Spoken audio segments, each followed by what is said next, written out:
Operation ডেভিঙ্গোর একটা বিশেষ ভূমিকা আছে। এই মিশনে আমাদের আন্ডারকভার কপস গ্যাংস্টার হয়ে ক্রাইম সিন্ডিকেটের গ্যাংয়ে ঢুকে পড়েছে। আরে প্যান্ট তুমি কোত্থেকে পেলে? কারণ ক্রাইম স্পটে আমি তো এরম কোনো প্যান্ট পাইনি। সিআইডি নিরাপরাধ অফিসার্সরা মারা পড়ছে, আর আপনার সাহায্যে আমরা তাদের বাঁচাতে পারি। এটা কি করে হতে পারে? দয়ার রক্ত আমার প্যান্টে? দয়ার প্রাণ বিপন্ন।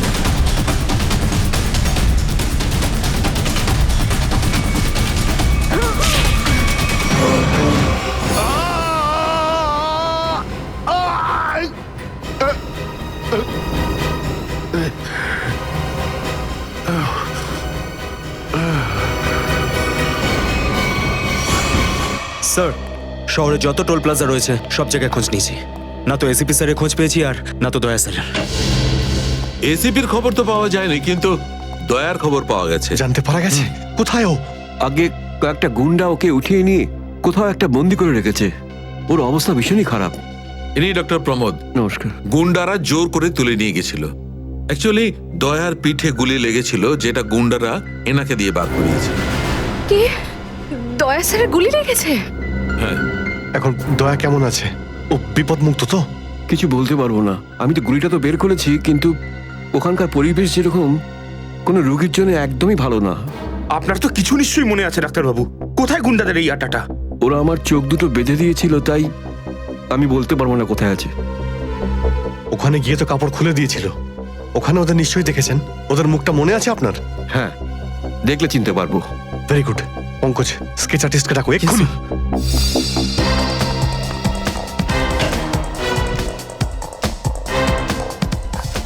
অভিজিৎ, ওই আমি তোমার সাথে। হাই। স্যার, আপনি এখানে? হ্যাঁ,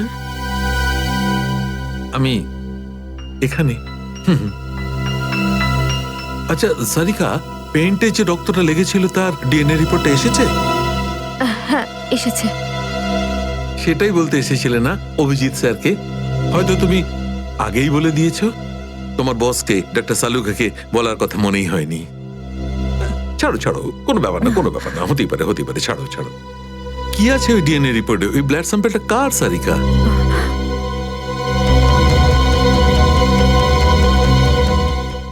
দয়া স্যারের। দয়ার? দয়ার? আচ্ছা, ওই প্যান্ট যার উপর এই রক্তটা লেগেছিল, ওই সেই প্যান্টটা কার?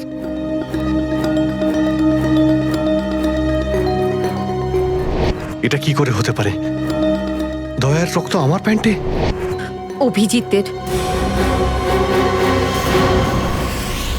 এত দূর যখন চলেই এসেছো, তোমাকে কি এমনি এমনি চলে যেতে দেবো আমি? বারে বাহ, দেখেই বলে গঙ্গা জলে গঙ্গা পুজো করা। কেতন, খুব জল তেষ্টা পেয়েছে, ডাবের জল খাই না, চলো না। দাঁড়া আসছি। কেতন, আরে না না না, কেন? ছাড়ো। চলো না প্লিজ। কেতন, কেতন। বাকি শপিং না অন্য কোনো দিন করো, চলো বাড়ি যাই। না না, আমি এখনই শপিং কেতন! করবো। অন্যদিন কেন? আরে বোঝার চেষ্টা করো না, আমার শরীর খারাপ। প্লিজ প্লিজ না, বোঝার না, চেষ্টা এক্ষুনি। করো। আমি বলছি প্লিজ না, এক্ষুনি। কথা শোনো আমার। কেতন, কি আপনি? কোথায় ছিলে তুমি কেতন? কে এটা? আমি কি করে জানবো? আমি চিনি না এনাকে। তুমি আমাকে চেনো না? নিজের সিমিকে চিনতে পারছো না কেতন? দেখুন দিদি, আপনি কিছু একটা ভুল করছেন। উনি কেতন নয়, উনি আমার স্বামী জয়। আমি আমার স্বামীকে চিনতে একটুও ভুল করিনি। এ আমার কেতনই। হয়তো আপনার স্বামীকেও ঠিক আমার মতনই দেখতে। আমার নাম তো জয়, জয় ধনকিশোর। এই দেখুন আমার ড্রাইভিং লাইসেন্স। তোমরা পুলিশরা এই ডুপ্লিকেট ড্রাইভিং লাইসেন্স ইজিলি বানাতে পারো, আমি সব জানি। কিন্তু তুমি এরকম কেন করছো? পুলিশ? দিদি, উনি পুলিশে চাকরি করেন না, উনি তো একজন মার্কেটিং ম্যানেজার। ইনি মার্কেটিং ম্যানেজার নন, আমার স্বামী একজন পুলিশ অফিসার। 6 বছর আগে একটা ডিউটির জন্য গেছিল, আর আজ অবধি ফেরত আসেনি। 6 বছর আগে? হ্যাঁ। আপনাদের বিয়ে কবে হয়েছে? 5 বছর আগে। তুমি আমার উপর সন্দেহ করছো, তাও আবার একজন অপরিচিত মহিলার কথায়। চলো। কেতন, কেতন দাঁড়াও, কেতন।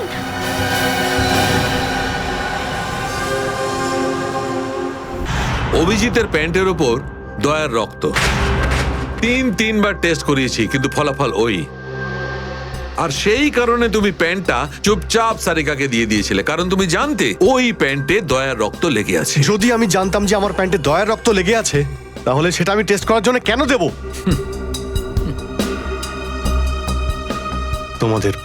তোমাদের এটা মনে হচ্ছে না তো যে দয়ার এই অবস্থার জন্য আমিই দায়ী? আচ্ছা ঠিক আছে, মেনে নিলাম। যদি তোমার কোনো দায় না থাকে তাহলে চুপচাপ তুমি সারিকাকে প্যান্টটা কেন দিলে? ওই প্যান্টটা তুমি ডাইরেক্ট আমাকেও দিতে পারতে। দিতে পারতাম স্যার, কিন্তু সব সময় আপনি আমার বিরুদ্ধে কথা বলেন। আমাকে ছোট করার কোনো সুযোগই আপনি ছাড়েন না। এই জন্য ওই প্যান্টটা আমি আপনাকে দিইনি। আর সেই কারণে সিনিয়র ইন্সপেক্টর অভিজিৎ, তুমি এটাও বলনি যে যখন দয়া আহত হয়েছিল তুমি নিজে সেখানে উপস্থিত ছিলে।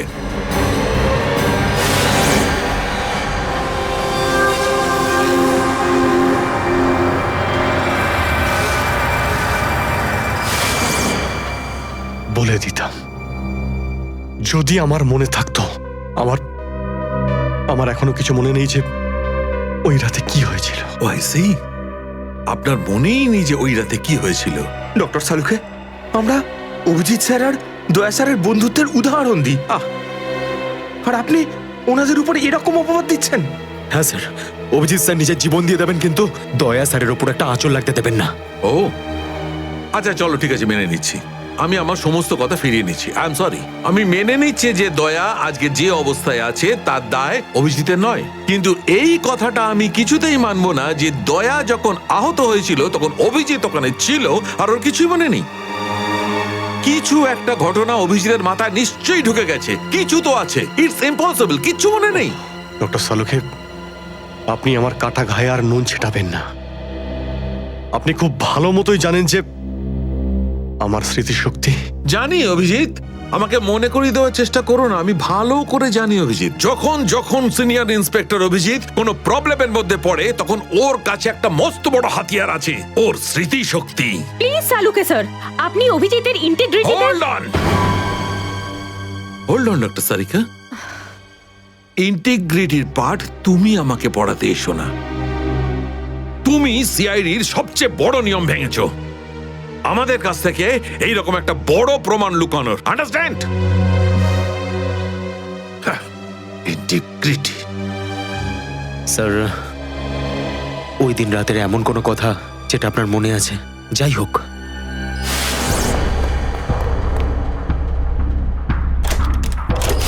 আমি তেজার পিছনে দৌড়াচ্ছিলাম। ও দৌড়ে গিয়ে গাড়িতে ওঠে, আর তারপর কেউ ওকে গুলি করে আর গাড়ির বাইরে ফেলে দেয়।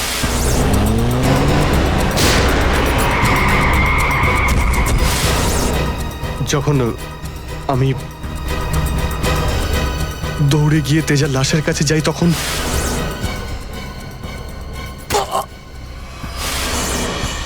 কেউ আমার ঘাড়ের কাছে কিছু একটা সূচের মতো। তারপর আমি অজ্ঞান হয়ে যাই। আর তার পরের দিন যখন আমার চোখ খোলে তখন আমি দেখলাম যে আমি রাস্তার পাশে পড়ে আছি।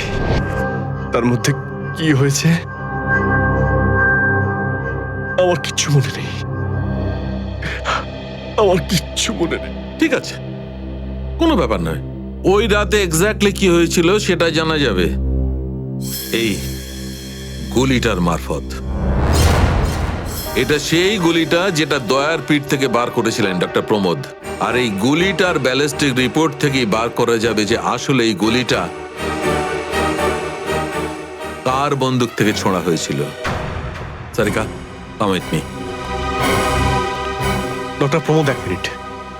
আপনি স্কেচ বানাতে হেল্প করবেন, আর আমি আপনাকে কয়েকটা প্রশ্ন করতে চাই। হ্যাঁ, জিজ্ঞাসা করব। ডক্টর প্রমোদ, আপনাকে ওই গুন্ডারা কোথা থেকে কিডন্যাপ করেছিল? প্রতাপনগর থেকে। আর তারপর আপনার চোখে কাপড় বেঁধে দেয়? আগে ওর পরে গাড়িতে বসে ওদের আড্ডায় নিয়ে যায়। আড্ডায়? আচ্ছা, আড্ডাতে পৌঁছাতে আপনার কতক্ষণ লেগেছিল মনে আছে? 40-45 মিনিট। 40-45 মিনিট। এটা ঠিক কটার সময়? রাত তখন এই 10:30টার মতন। রাত 10:30টা? ওই সময় তো প্রতাপনগরে খুব একটা ট্রাফিক থাকে না, রাস্তা ফাঁকাও থাকে। শ্রেয়া, শহরের ম্যাপটা নিয়ে এসো, আর সেই সব জায়গা লিস্ট বানাও যেখানে প্রতাপনগর থেকে যেতে 45 মিনিট সময় লাগে। শ্রেয়া, কি হলো? শহরের ম্যাপটা নিয়ে এসো তাড়াতাড়ি। সরি স্যার, আমার শরীরটা ভালো লাগছে না, এক্সকিউজ মি।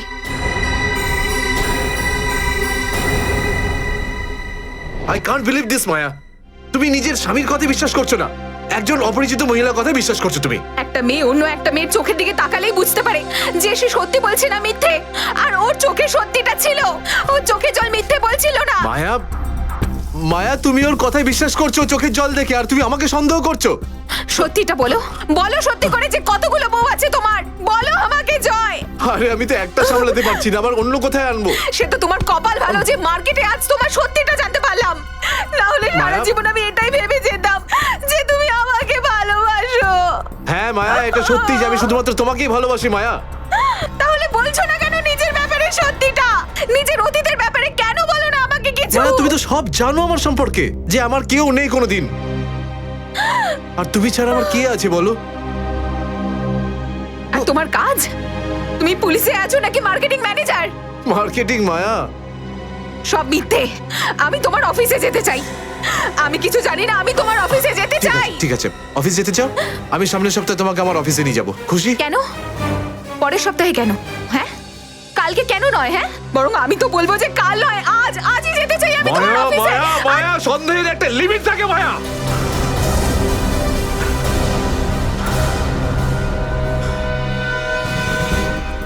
ঠিক আছে মায়া, আই এম সরি মায়া, আমি তোমাকে অফিসে নিয়ে যাবো। মিথ্যে কথা বলার একটা লিমিট আছে জয়, ওরফে কেতন। মায়া, যতক্ষণ না তুমি আমাকে সত্যিটা বলছো, আমার সাথে কথা বলতে আসবে না তুমি। Maya listen to me Maya, please শোনো মায়া। মায়া, মায়া দরজা খোলো মায়া।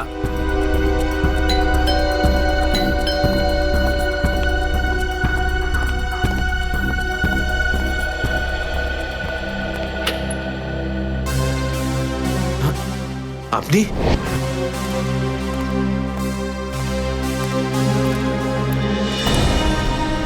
কেতন, মিশনের কাজটা থামিয়ে দাও আর এই মুহূর্তে এখান থেকে চলে যাও। না স্যার, আমি এই মিশনের জন্য আমার জীবনে 6টা বছর দিয়েছি স্যার। স্যার প্লিজ স্যার, আপনি এই মিশনটা আটকাতে পারেন না স্যার। আমি এই মিশনটা কমপ্লিট করা খুব তুমি কাছাকাছি। বুঝতে পারছো না কেন কেতন? তোমার জীবন কতটা বিপন্ন তুমি জানো? আর তাছাড়া আমি অন্যান্য অফিসারদের এইভাবে মরে যেতে দেবো না। 4টের সময় গোলমা বাস স্ট্যান্ডে অপেক্ষা করবে, that's an order. Sir, sir please sir, sir please. Sir সব মিলিয়ে 4টে এমন জায়গা রয়েছে যেটা প্রতাপনগর থেকে 45 মিনিটের দূরত্বে রয়েছে। এটা হচ্ছে ভিকে রোড, যেখানে কল সেন্টার্স আর অফিসগুলো রয়েছে। এটা সেই জায়গাটা হতে পারে না। আর এই পশ্চিমে শ্যামনগর স্যার, এখানে বেশিরভাগ সব ফ্ল্যাট স্যার। ডক্টর প্রমোদ, আপনার ঠিক মনে আছে যেখানে আপনাকে নিয়ে গেছিল সেই জায়গাটা বাংলো বা ফ্ল্যাট ছিল না? হ্যাঁ, পুরনো কোনো এলাকায়। এখন তাহলে বাকি রইল সাউথ আর ইস্ট। এই সাউথের দিকে চিত্রকূটনগর, আর ইস্টে বিদ্যাধরনগর। চিত্রকূটনগরে তো অনেক দোকান রয়েছে, আর বিদ্যাধরনগর এখানে তো অনেক স্টুডিও রয়েছে, ফিল্মের শুটিং হয় এখানে। আরে শ্রেয়া, আচ্ছা এখন তোমার শরীর কেমন আছে? আমি ঠিক আছি স্যার, থ্যাংক ইউ। শ্রেয়া, চাইলে তুমি বাড়ি গিয়ে বিশ্রাম নিতে পারো, ততক্ষণ আমরা এসব খোঁজ নিচ্ছি। না স্যার, যতক্ষণ দয়া স্যার আর এসিপি স্যারের খোঁজ পাওয়া যাচ্ছে না, আমার শান্তি হবে না। ওকে, ঠিক আছে। মানে দয়া হয় বিদ্যাধরনগরে, না হলে চিত্রকূটনগরে আছে। ডক্টর প্রমোদ আপনাকে যেখানে নিয়ে গেছিল, আশপাশ থেকে সেখানে কি কোনো শব্দ আসছিল? আপনি কিছু শুনেছিলেন ওখানে? হ্যাঁ, একটা গান বারবার শোনা যাচ্ছিল। মানে বলতে চাই, প্রত্যেক আধ ঘন্টা পর ওই গানটাই শুনছিলাম। তার মানে আশেপাশে কোথাও ফিল্মের শুটিং চলছিল, মানে বিদ্যাধরনগর। বিদ্যাধরনগর, কারেক্ট। ফিল্মের সব স্টুডিও ওখানেই আছে। এটা খোঁজ নাও যে বিদ্যাধরনগরে কোন স্টুডিও আছে যেখানে এই গানটার শুটিং চলছিল।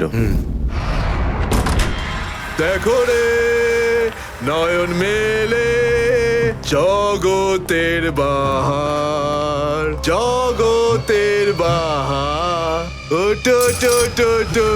সকাল হয়ে গেছে, স্কুল যাওয়ার সময় হয়ে গেছে। ভালো বাবু, সোনা বাবু, ওঠো। কারা তোমরা? সিআইডি দের শত্রু আর অপরাধীদের বন্ধু। দেখো দেখো দেখো দেখো দেখো দেখো কেমন করে ছটফট করছে, দেখো খাঁচায় বন্দি সিংহের মতন ছটফট ছটফট ছটফট ছটফট ছটফট ছটফট। একবার শুধু শেকলটা খুলে দে, তারপর দেখ তোদের কি অবস্থা করি। না না না না না, আমরা কি মরতে চাই নাকি যে তোমার হাত খুলে দেবো? আরে আমরা তো শুধু এটা বলতে এসেছিলাম যে তোমার সাথে সাথে তোমার পুরো সিআইডি টিমের এবার সর্বনাশ হতে চলেছে। সর্বনাশ। অনেক দেখেছি তোদের মতন সিআইডির সর্বনাশ করার লোক। আজ তারা কোথায় আছে কেউ সেটা জানে না। তুমি আমাদের এতটা বোকা আর দুর্বল ভাবতে যেও না, কারণ আমাদের বস এত চালাক, এতটাই চালাক যে সিআইডির ছায়াও ওর কাছে পৌঁছাতে পারবে না। আমার কথা শোন, গিয়ে তোর বসকে বলে দে কাউন্ট ডাউন শুরু করে দেয় যেন ও বাঁচবে না আর, বাঁচবে না আরো। কি ব্যাপার তোমাদের ভাই, তোমাদের এই সিআইডি অফিসারদের এই ব্যাপারটা আমার দারুণ ভালো লাগে। মৃত্যুর মুখে বসেও ডায়লগ মারতে ছাড়ো না তোমরা। দয়া, তোমার সঙ্গে দেখা করে খুব ভালো লাগলো। Good bye.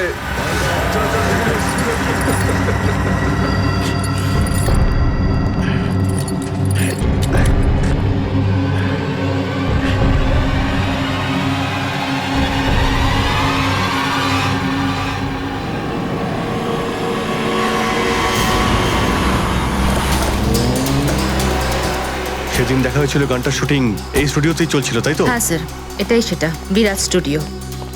দয়াকে এখানেই হয়তো কোথাও রেখেছে।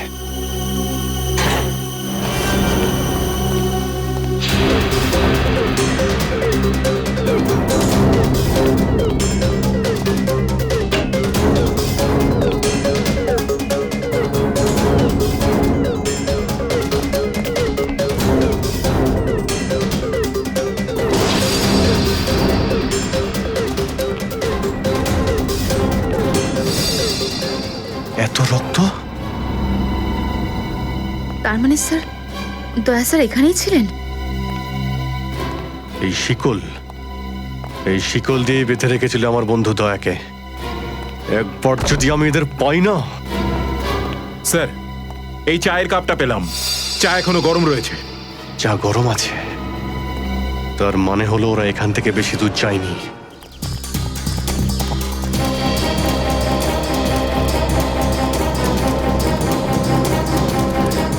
স্যার, মনে হচ্ছে এখানে কিছু হয়েছে।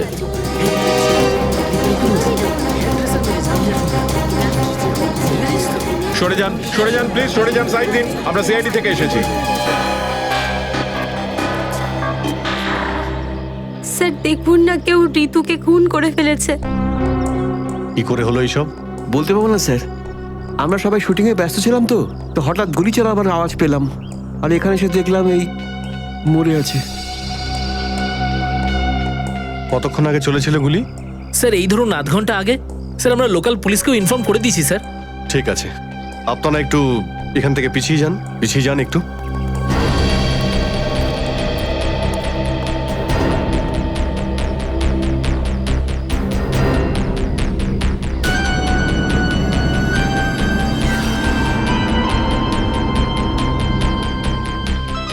গুলি বেরিয়ে গেছে মাথা থেকে। গুলি লাগা 2 সেকেন্ডের মধ্যেই বেচারি মারা গেছে। গুলি লাগার পরেই এফোড় ওপড় হয়ে গেছে। একটু চেক করো আশেপাশে, দেখো গুলি এই ডিরেকশনে কোথাও পাও কিনা।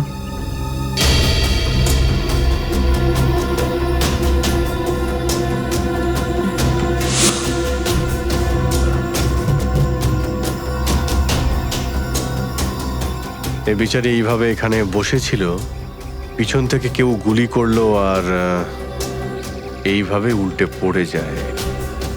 আর এই আঘাত, এটা আবার কি ব্যাপার?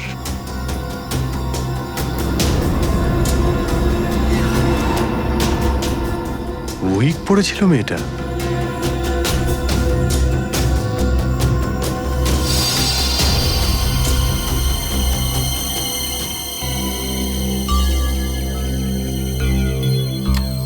স্যার, হ্যাঁ পুরবি, গুলি পেয়ে গেছি। রাইফেলের গুলি মনে হচ্ছে। রেখে দাও এটাকে। আচ্ছা, কি উইক পড়তো? একদমই না স্যার, ও আসলে আমার হেয়ার ড্রেসার ছিল, আর আমার উইগস আর সবকিছু ওই রাখতো। যে উইগটা ও পরেছে না, সেটা আমার নেক্সট সিনের জন্য লাগতো। ঋতু আপনার উইক পড়েছিল? হ্যাঁ স্যার। সুশান্ত, বুঝতে পারলে? যখন ঋতুকে গুলি করা হয় তখন খুনি ওর মুখটা দেখেনি, গুলি পিছন থেকে চালিয়েছিল। আর যখন ঋতুর গুলিটা লেগেছিল তখন ও ওনার উইক পড়েছিল। মানে গুলিতে ঋতুর নয়, আপনার নাম লেখা ছিল। কি? হ্যাঁ, আপনাকে কেউ মারতে চায়। এই দেখো, 0.33 ক্যালিবারের বুলেট এটা, যেটা দিয়ে ঋতুকে মারা হয়েছে, যেটা শুধুমাত্র স্নাইপার রাইফেল দিয়েই ছোঁড়া যায়। তাহলে সালুখে স্যার, এই ওর মাথাতে দুটো লাল রঙের চিহ্ন কিসে? এই লাল চিহ্ন দুটো এন্ট্রি আর এক্সিট উন্ড। ঋতুর মাথার মধ্যে গুলি এই দিক দিয়ে ঢুকেছে আর এইখান দিয়ে বেরিয়ে গেছে। এই এক্সিট বোন এন্ট্রি বোন থেকে প্রায় হাফ ইঞ্চি নিচে, মানে গুলি উপর থেকে নিচে চালানো হয়েছিল। আগে হ্যাঁ, গুলিটা ঋতুর মাথায় এইখান দিয়ে ঢুকেছিল আর এইখান দিয়ে বেরিয়েছে সোজা ভ্যানিটি ভ্যানের ফুটবোর্ডে এসে আটকে গেছে। আর আমাদের ক্যালকুলেশনের হিসেবে গুলিটা চালানো হয়েছে এদিক থেকে, এইভাবে। গুলিটা প্রায় 2-3 তলার ওপর থেকে ছোঁড়া হয়েছে। অনেক কিছু জানতে পেরে গেছেন স্যার আপনি। হ্যাঁ, ঋতুর কেসে তো আমি অনেকটাই জানতে পেরে গেছি।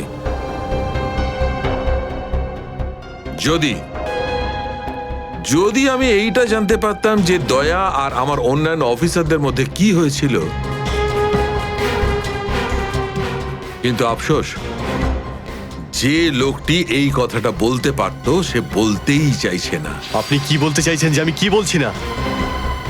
মনে থাকলে তো বলবো। আপনি সবসময় আমার বিরুদ্ধে বাজে অভিযোগ করেন। না অভিজিৎ, সালুকে কারোর ওপর কখনো বাজে অভিযোগ করে না। ডক্টর সালুকে প্লিজ, আপনি কি please? Please sir, Saluke sir please, আমরা কি এখন শুধুমাত্র ঋতুর কেসটা নিয়ে কথা বলতে পারি? ঋতুর কেসে আমি যতটা জানতে পেরেছি আমি সবটাই বলে দিয়েছি। ব্যাস, এখন আমার অপেক্ষা শুধুমাত্র একটা প্রমাণের জন্য, যা দিয়ে আমি জানতে পারবো দয়ার সঙ্গে কি ঘটেছিল। That's it. দেখলে, এই জন্য আমি তোমাকে বলেছিলাম যে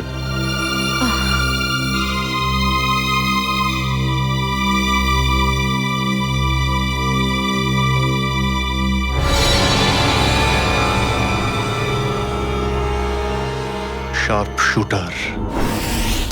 স্যার, আমি বলছি না, শেষ এক সপ্তাহ এখানে কোনো শুটিং হয়নি, তাই এখানে কারো আসার প্রশ্নই ওঠে না। মানে গত এক সপ্তাহ ধরে তুমি ছাড়া এই স্টুডিওতে আর কেউ আসেনি? আগে না স্যার। তার মানে গুলি তুমি চালিয়েছো? আমি গুলি কি করে চালাবো? আমার তো দীপাবলির বাজিতেও ভয় লাগে। তাহলে ভালো করে ভেবে উত্তর দাও। কেউ না কেউ তো গিয়েছিল সেকেন্ড ফ্লোরে। হ্যাঁ স্যার, একজন প্লাম্বার এসেছিল ওই পাইপ ঠিক করতে। সেকেন্ড ফ্লোরে? হ্যাঁ স্যার। নিয়ে চলো সেখানে, চলো।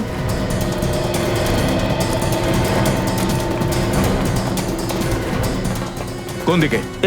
এই দিকে।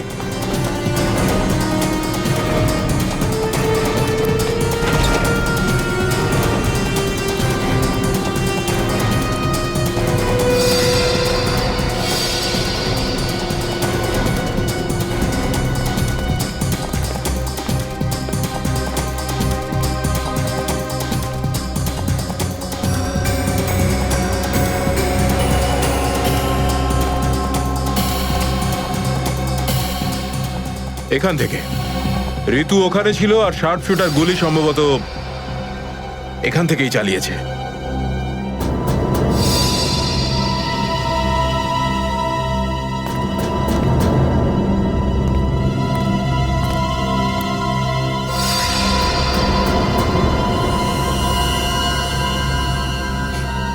স্যার স্যার লাবণ্যকে গুলি করা হয়েছিল, এই হলো ওই গুলিটার শেল।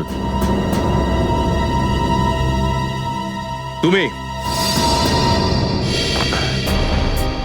স্যার স্যার এতে আমার কোনো দোষ নেই স্যার। স্যার প্লিজ আমার বিরুদ্ধে কোনো কমপ্লেন করবেন না, আমার চাকরি চলে যাবে, প্লিজ প্লিজ। ভয় পেও না। আচ্ছা আমাকে এটা বলো, ওই প্লাম্বারের মুখটা দেখেছিলে তুমি? স্কেচ বানাতে পারবে? স্যার আসলে কি বলুন তো, আমি না চশমা ছাড়া কিছু দেখতে পাই না।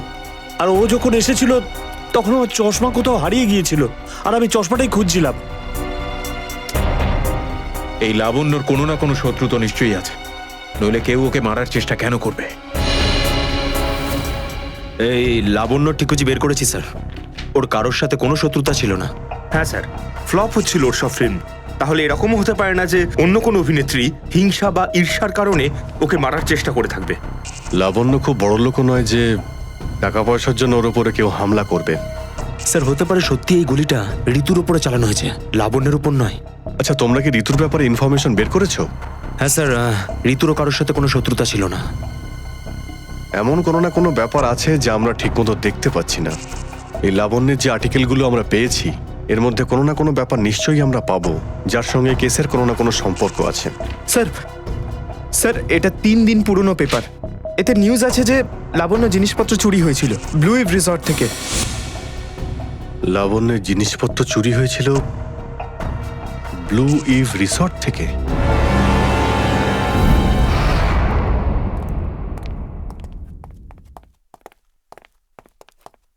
এটাই রুম স্যার।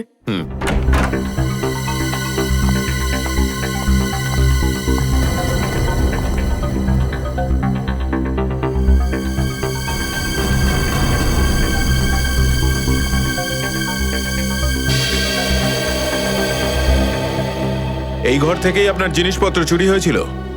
একদমই তাই স্যার, কিন্তু খুব একটা দরকারি জিনিস ছিল না, এই এমনি 1,500-2,000 টাকা আর নকল জুয়েলারি। আর পুলিশ কোনো সূত্র পায়নি এখান থেকে? না স্যার। কিন্তু চোর এখানে আসলো কি করে? জানলা দিয়ে, এসির জায়গা দিয়ে নাকি? স্যার দরজা থেকে এসেছিল। পুলিশের কথা অনুযায়ী ও চাবির ব্যবহার করেছিল ঘরটা খুলতে। আর এই ঘরের চাবিটা কার কার কাছে ছিল? একটা আমার কাছে আর একটা এদের কাছে। ও মানে হোটেলের কোনো ভেতরের লোকের কাজও হতে পারে। ম্যাডাম আপনি এসব কি বলছেন? 15 বছর পুরনো আমাদের হোটেল, আমরা খুব সৎভাবে কাজ করে এখানে গুডউইল বানিয়েছি, আর আমাদের হোটেলের কোনো লোক এটা করতে পারে না। হয় এই কাজটা কোনো হোটেলের ভেতরের লোকই করেছে, অথবা কোনো বাইরের লোক এই চাবি চুরি করে চাবির ডুপ্লিকেট বানিয়ে নিয়েছে। আর এই দুটো সিচুয়েশনেই তোমাদের হোটেল দায়ী, বুঝলে কিছু? ছেড়ে দিন না স্যার, এই ছোটখাটো চুরির জন্য কেন ওদের ডিস্টার্ব করছেন? লাবণ্য দেবী, এই জিজ্ঞাসাবাদ আমরা আপনার জিনিসপত্রের জন্য করছি না, বরং এটা তাকে ধরার জন্য করছি যে আপনাকে মারতে চাইছে। কারণ আমাদের মনে হয় যে এই চুরির সম্পর্কের সাথে আপনার উপর প্রাণঘাতী হামলার সাথে থেকে থাকতে পারে। সেই কারণে একটু ঠিক করে মনে করে বলুন, আর কোনো বিশেষ জিনিস বা কোনো দামি জিনিস যেটা চুরি হয়েছে? হ্যাঁ, আমার তো না, কিন্তু আমার হেয়ার ড্রেসার ঋতুর জিনিস চুরি হয়েছিল। আর তারপর ওর হঠাৎ করে মুড অফ হয়ে গেছিল আর ও খুব কাঁদছিল।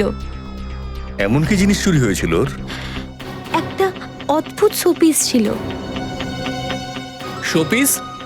হ্যাঁ, আমিও অবাক হয়েছিলাম ভেবে যে একটা শোপিসের জন্য এত ভেঙে পড়ার কি আছে। আর আমি ওকে বলেও ছিলাম যে আমি ওকে একটা নতুন শোপিস এনে দেবো, কিন্তু হয়তো ওই শোপিসটা ওর জন্য খুব দামি ছিল। খুব দামি শোপিস ছিল? না না, ওই ট্রিপোলিয়াম বাজারে যে চাইনিজ শোপিসের দোকানগুলো আছে না, সেখান থেকেই নিয়েছিল। ওই হবে 700-800 টাকার মতো। ত্রিপোলিয়া বাজারে চাইনিজ জিনিসপত্রের দোকান?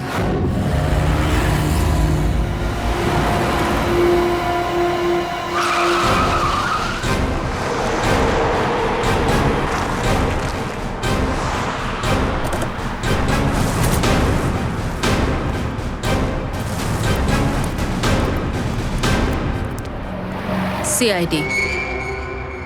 সিআইডি? একটা খুনের ব্যাপারে আপনার থেকে কিছু জানতে চাই। খুন? কার খুন হলো আবার? এর নাম ঋতু, ফিল্ম ইন্ডাস্ট্রিতে হেয়ার ড্রেসারের কাজ করে। কিছু মনে পড়লো? আমি তো একে কোনোদিন দেখিনি। গত শনিবারে আপনার দোকানে এসেছিল। ও একটা মূর্তি কিনেছিল। এই অনেকটা এরকম ছিল। শনিবার তো আমি ছুটিতে ছিলাম। হ্যাঁ, সুশান্ত দোকানটা দেখছিল। কি সুশান্ত? তুমি দেখেছো মেয়েটাকে? হতে পারে এখানে এসেছিলেন। শনিবারের দিনটা খুব বিজি দিন থাকে, অনেক লোক আসে। কিছু মনে পড়ছে না। আচ্ছা, আমাকে এই মূর্তিটা দেখাও তো। ওই মূর্তিটাও।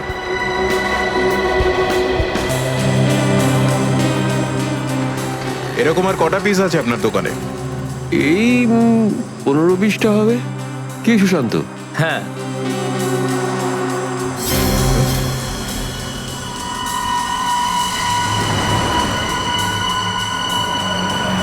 ওখানে ওই দুটো বক্সে ক্রস চিহ্ন দেওয়া কেন? আরে আরে ওটা তো ডিফেক্টিভ পিস, এগুলো ফ্যাক্টরিতে রিটার্ন যাবে, আপনার কোনো কাজে আসবে না। সেটা এক্ষুনি জানতে পারা যাবে। দেখাও ওটাকে। দেখাও।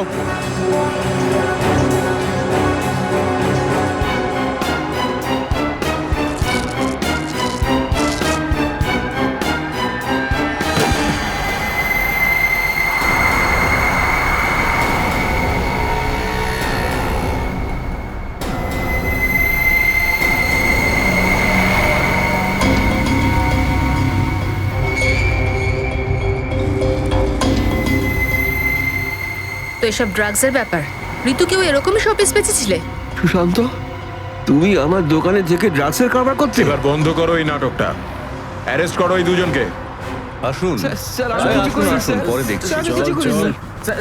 চল, তোকে বোঝাচ্ছি, চল। স্যার, আমি কিছু করিনি স্যার। চল।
সুশান্ত, কে করলো এটা?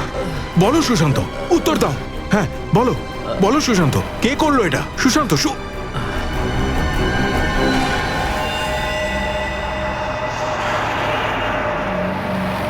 হি ইজ ডেড। স্যার, এটুকু তো নিশ্চিত ঋতুর মৃত্যুর সম্পর্ক এই ড্রাগ স্মাগলিং এর সঙ্গে রয়েছে। হ্যাঁ পুরবি, কিন্তু এই ড্রাগসের র্যাকেটের পিছনে কারা আছে?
ব্যাপার স্যার, এত আর্জেন্ট ডাকলেন?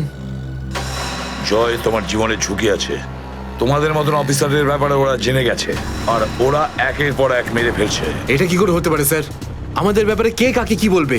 সেটাই তো বুঝে উঠতে পারছি না। সেটারই তো খোঁজ নিতে হবে। তুমি একটা কাজ করো, এটার মধ্যে ভোপাল যাওয়ার টিকিট আর 10,000 টাকা রয়েছে। তাড়াতাড়ি এখান থেকে চলে যাও। যাও, তাড়াতাড়ি বেরিয়ে পড়ো। জয়, জয়, কি হয়েছে? জয়, জয়,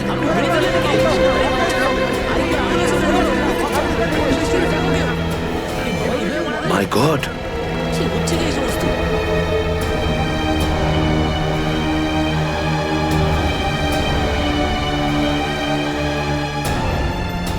আরো একজন আন্ডার কভার কপ মারা গেল, আরো একজন সিআইডি অফিসার মারা গেল, কিন্তু আমি ওকে বাঁচাতে পারলাম না।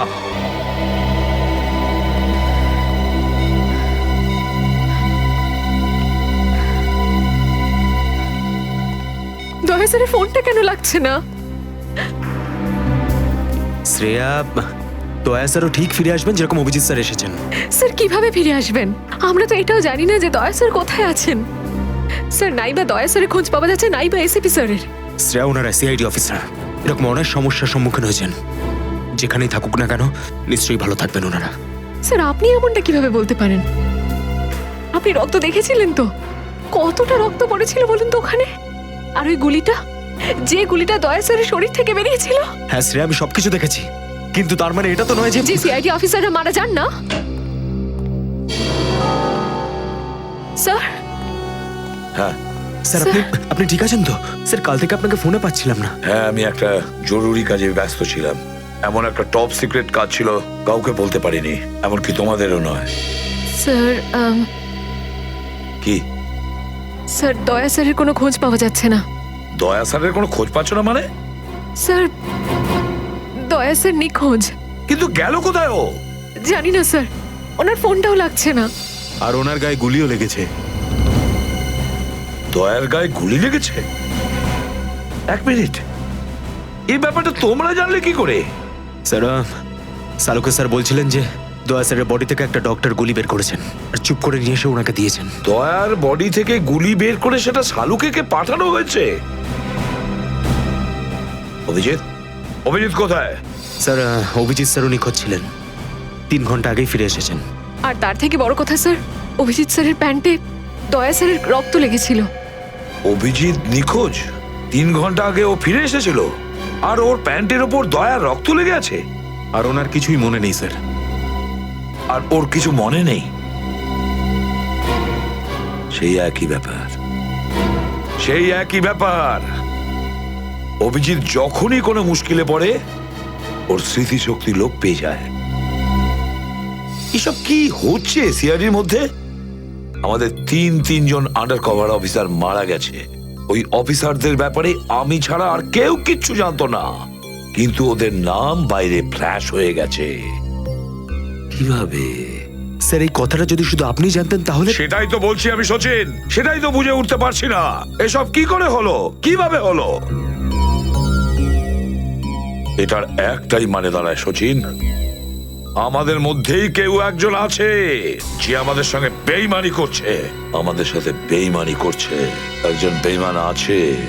আর স্যার, একটা কথা আরো, একজন হেয়ার ড্রেসার খুন হয়ে গেছে স্যার। Hair dresser?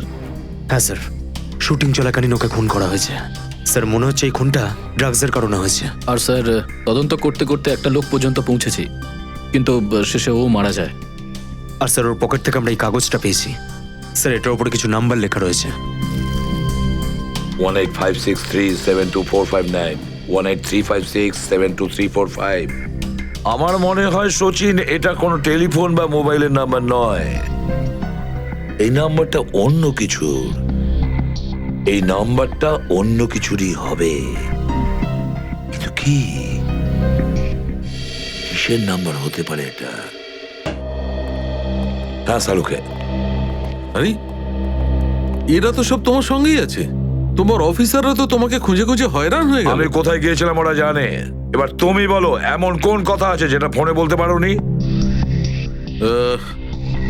প্রদ্যুমন, এই কথাটা আমরা দুজন আলাদা বলতে পারি না। কেন?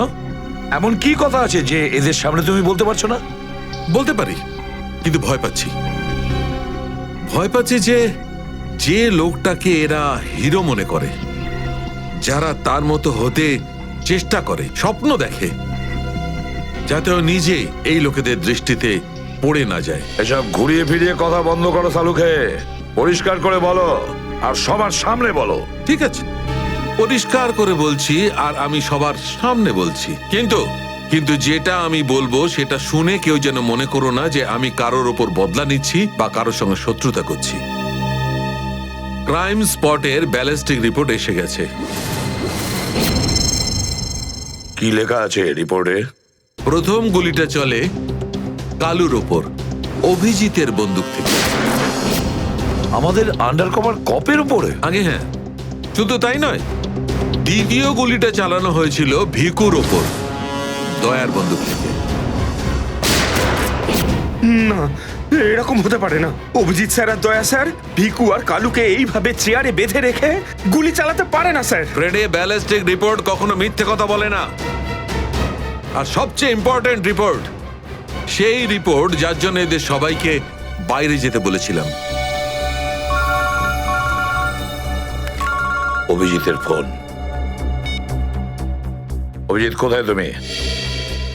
এখন এই মুহূর্তে ফরেনসিক ল্যাবে তুমি চলে এসো। ফরেনসিক ল্যাবে? কেন স্যার, কি হয়েছে? অভিজিৎ, তুমি কাল্লুকে গুলি চালিয়েছো? কাল্লুকে গুলি আমি? আর স্যার, ওকে আমি কেন গুলি করতে যাব? অভিজিৎ, তুমি এই মুহূর্তে ফরেনসিক ল্যাবে চলে এসো, and that's an order. Sir, এই কথাটা শুনে আপনি যতটা অবাক হয়েছেন ততটা আমিও অবাক হয়েছি। আর যতক্ষণ আমি এটা না জানছি যে ওই রাতে কি হয়েছিল, আমি আসবো না। তাহলে কি তুমি আমার বিরুদ্ধে যাবে? স্যার, আমি আপনার বিরুদ্ধে যাচ্ছি না স্যার। আমি সেটাই করছি যেটা আপনি আমাদের শিখিয়েছিলেন, সিআইডির ডিউটি স্যার। অভিজিৎ, ও না করে দিল। আপনার অনেস্ট, ব্রিলিয়েন্ট, ইন্টেলিজেন্ট অফিসার আপনার অর্ডার ক্যারি আউট করতে না করে দিল এসিপি সাহেব। আমি জানতাম প্রদ্যুমন, এই অভিজিৎ একদিন না একদিন পুরো সিআইডি টিমের জন্য সেই মাছি প্রমাণিত হবে যে সমস্ত পুকুরটাকে নষ্ট করে দেয়। এই অভিজিতের কারণে আমাদের পুরো সিআইডি টিমের বদনাম হয়ে যাচ্ছে। কলঙ্ক একটা। এই অভিজিৎ সিআইডি টিমের একটা বড় বোঝা, একটা কলঙ্ক। অনেক হয়েছে স্যার, বন্ধ করুন এসব। আর কি উল্টোপাল্টা বলবেন ওর নামে? আমি বন্ধ করব? আমি তো বন্ধ করে দেবো সারিকা, কিন্তু এই রিপোর্ট, এইটার কি করবে? এইটা চুপ করে থাকবে না সারিকা। এইটা সত্যি কথা বলবে বস। জানো এই রিপোর্টে কি আছে? কি আছে ওই রিপোর্টে? দয়ার উপর গুলি কে চালিয়েছে, কে মেরেছে সালুকে, কে করেছে গুলিটা? প্রদ্যুমন, দয়ার উপর গুলি তোমার honest, brilliant, intelligent officer Abhijit চালিয়েছে। কি? দয়া অভিজিতের গুলির শিকার হয়েছে প্রদ্যুমন। অভিজিৎ গুলি চালিয়েছে দয়ার ওপর। অভিজিৎ? অভিজিৎ অভিজিৎ দয়াকে গুলি করেছে?